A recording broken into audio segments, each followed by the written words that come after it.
They needed to go. We said they needed to go 3-3 without Ezekiel Elliott in this lineup if they had any chance whatsoever of making the playoffs. They went 3-3. Not the pretty way, as Nick mentioned. They went 0-3 and then they won 3. But how should the Dallas Cowboys feel where they sit right now in the NFC? Well, obviously they have to feel pretty good considering they're still in the race. Atlanta, Dallas, Detroit, and Seattle all have 8 wins now. Now they're the ones trying to push to get that seed and both be 10-6 and try to get in.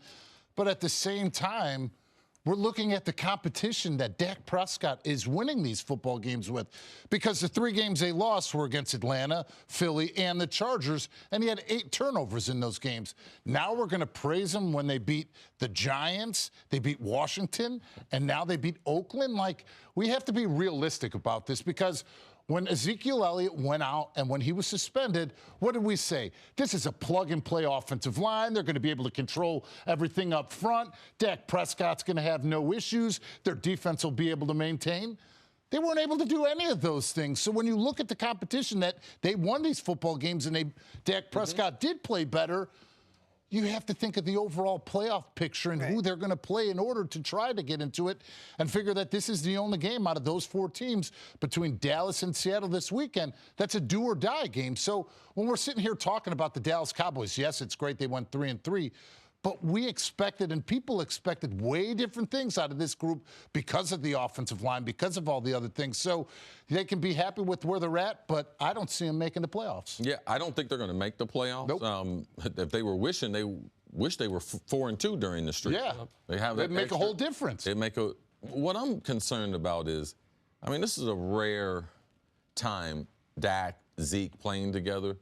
But we're getting ready to finish up 2 calendar years with them being together.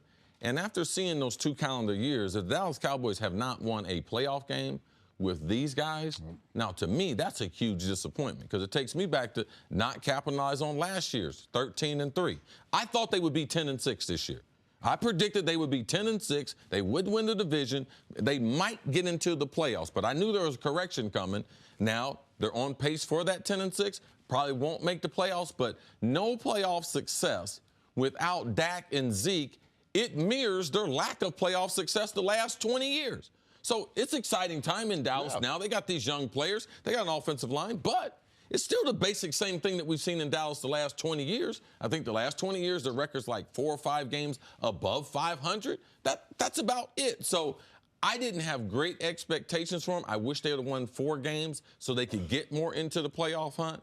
But when you've been through the first 2 years of Zach and Dak and Zeke, and not have no playoff success, to me, those are 2 years you're not going to be able to get back. And it really shrinks the window that they could be a dominant team. Especially we've seen in Seattle, like how things change once you got to pay those young players.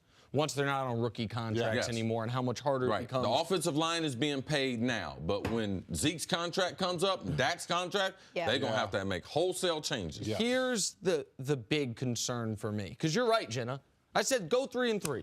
Find a way to go 3-3. Right now, they're wishing, as Cece said, all right, even if we can't be 4-2, can one of those 3 wins please have come against Atlanta? Can we switch it around so, like, they have 1 fewer win? Nick, question for you. If we would have told you Alfred Morris was going to gain 5 yards a carry, would you would have said, okay, well, that would have been your record? Oh, no. If I knew the backup running back, he's going to average 5.0 a carry, something like that. Yeah. Would you think they were going to go 3-3? No, I would have thought they could have gone 4-2. Maybe 5-1, depending on what happens. Because I used to really believe in Dak Prescott. And this week was another game. By the way, I know they won. Well, no, I got to be fair. Absolutely. I know they won. Dak was bad again. This is now in the 6 games without Zeke. 4 games, he's been flatly bad. And then the Giants game where it's like, oh, okay, at least in that game he was really good. No. He was average for 3 quarters, and then in the 4th quarter, the whole offense clicked. They had a bunch of yards after catch, dealing with some rookies in the Giants secondary and Landon Collins being out. And so now I look at it. I have this awesome sheet of the 9 possible playoff teams in the NFC and their rankings on both sides of the ball. I'm going to ignore the rankings. I'm just going to look at the names of the teams. Tell me when I say a team name that you feel like if the Cowboys were playing them in the playoffs, the Cowboys have a quarterback edge. Seattle, Detroit, Atlanta, Carolina, New Orleans, Los Angeles, Minnesota, Philadelphia. Like the last two, you're like, oh, well, they have backups in. Yeah. So, like, yeah, I think they have an edge on Nick Foles. Or you could make an argument with Stafford if you don't like Stafford, like Nick, right? Sure. Him and Case Keenum. Sure. The two backups, Keenum and Foles, maybe Stafford, but no definites. No, like, oh, yeah, the Cowboys have an edge there, and there. Man, that's jarring. For at least for me, where I was with Dak 6 weeks later, when I see 5 touchdowns, 10 turnovers, Dak's whole claim to fame was takes care of the football. Yeah. Best touchdown interception ratio in league history, not only through 20 games, through 24 games, it's just for a career. That was his calling card. Take care of the football. 10 turnovers in 6 games. 2 more last night. That's the concerning part for Dallas, even though they got the win, even though they escaped with one in Oakland. And now, I mean, we can't put it all on Dak. Granted, he hasn't played well, but you have to factor in Tyron Smith is out during that time, which he may be out against this game against Seattle with an ankle injury. You look on the other side of the ball, Sean Lee, we see the way that he's played the last 2 weeks when he's gotten back in that defense.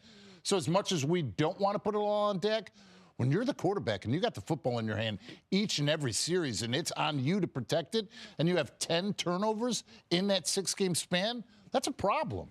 It's a problem, too, because from an offensive standpoint, how much of the playbook in the second year can you open up and expand? Yes. Okay? I watched Jared Goff yesterday. Now, I know they have opened up an encyclopedia of information for him to, because I watched him play last year. It's like night and day from last year to this year. I was ready to call him bust. I was, man, that dude's a bust right there. That dude don't have the body, the arm strength. He don't have the confidence. The game is moving too fast for him. That dude is a bust. Now, man, they run reverses, screen passes. They run read options. His ability to get any play called at the line of scrimmage, those are the things that concern me, because now you put more on Dak, and then he digresses, he goes backwards. So as a coordinator and how you grow his game, that becomes a problem into the future. The other thing you see when you see the Rams, CC, how many of those Rams wide receivers would be the #1 receiver on Dallas right now?